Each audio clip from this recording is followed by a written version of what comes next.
Today we're in Psalm 28. Psalm 28. Join me there, and we're going to pick it up. I'll try to get through verses 3 or 4 today. David, in the first part of this psalm, is crying to God, and he needs to hear God. He feels as though God's been silent, and he needs to be reminded of God's sovereignty and God's providence and God's reality in his life, just like you and I do. And I love the fact that we can cry unto God. So he says, "Unto thee will I cry, O Lord, my rock, my rock.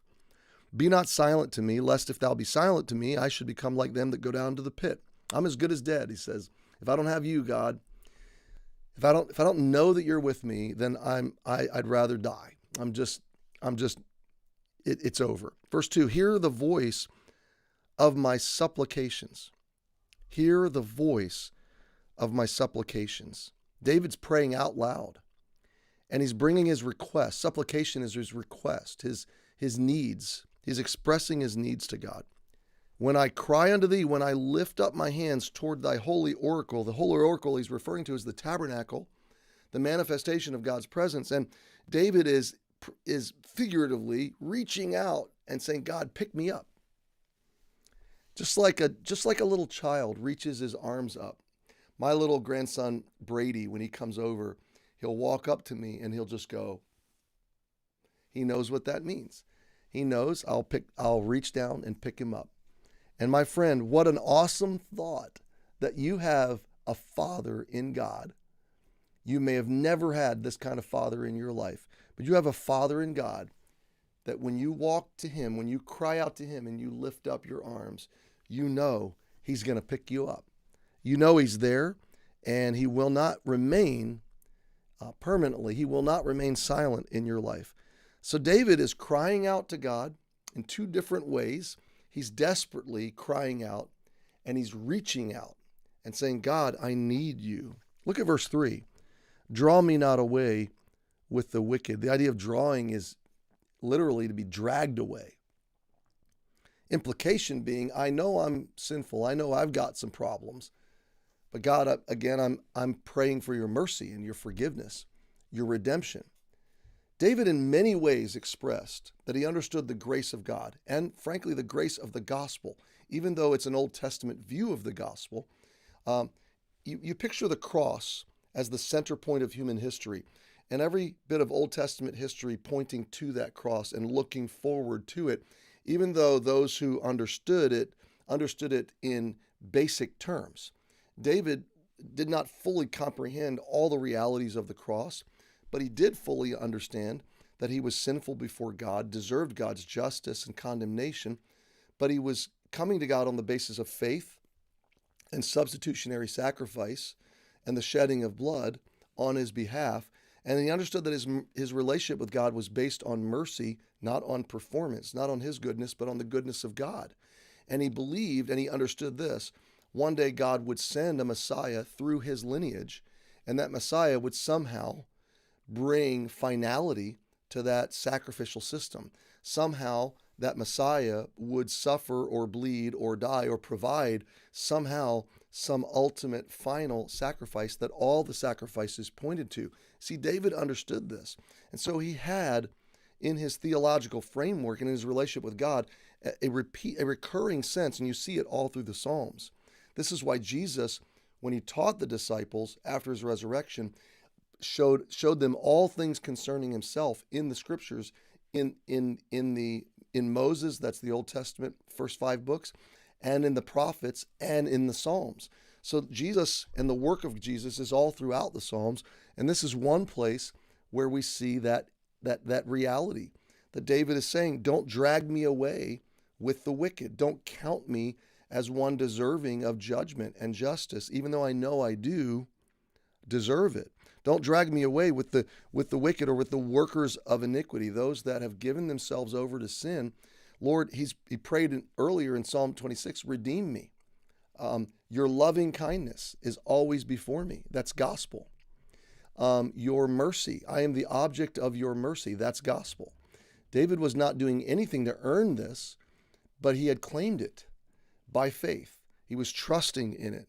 That's gospel. That's an Old Testament sense of the fuller view of the New Testament gospel and the reality of salvation as we know it.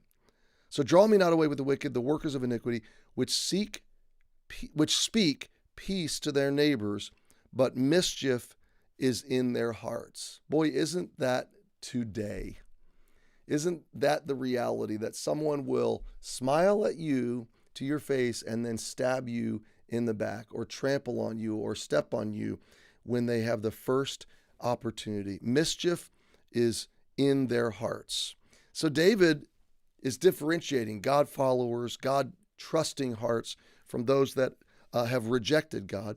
And now he's going to pray for justice in verses 4 and 5. He's going to pray. We call this an imprecatory prayer because he's praying that God would render justice on those to whom it is due. Give them according to their deeds.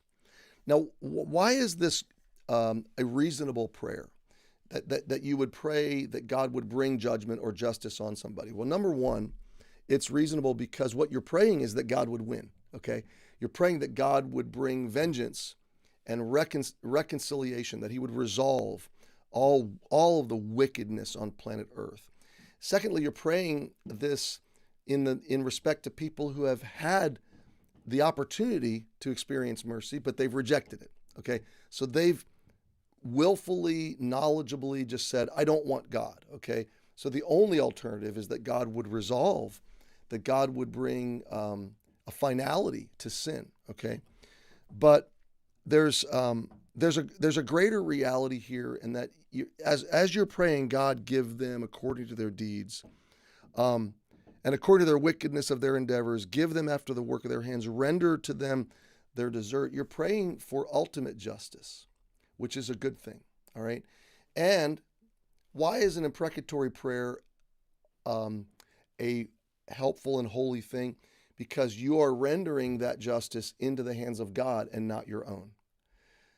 You're not saying, God, I want to exact vengeance. I want to pour out my justice on people that deserve it, those that have wronged me. No, what you're saying is, God, with everybody that's wronged me, I'm putting them in your hands. You take care of this. And that's why these prayers are so powerful and so liberating. And maybe I'm talking to somebody today who has frankly been deeply wronged in some profound, heart-wrenching way. Maybe even right now, your heart is being torn apart, shredded by someone who is ravaging you, who's mistreating you, is dealing unjustly with you, okay? This is a healthy prayer for you to pray. God, I will cry to you. Oh, Lord, my rock. Don't be silent. God, intervene in this. I need you desperately, and I'm as good as dead if you don't intervene, okay?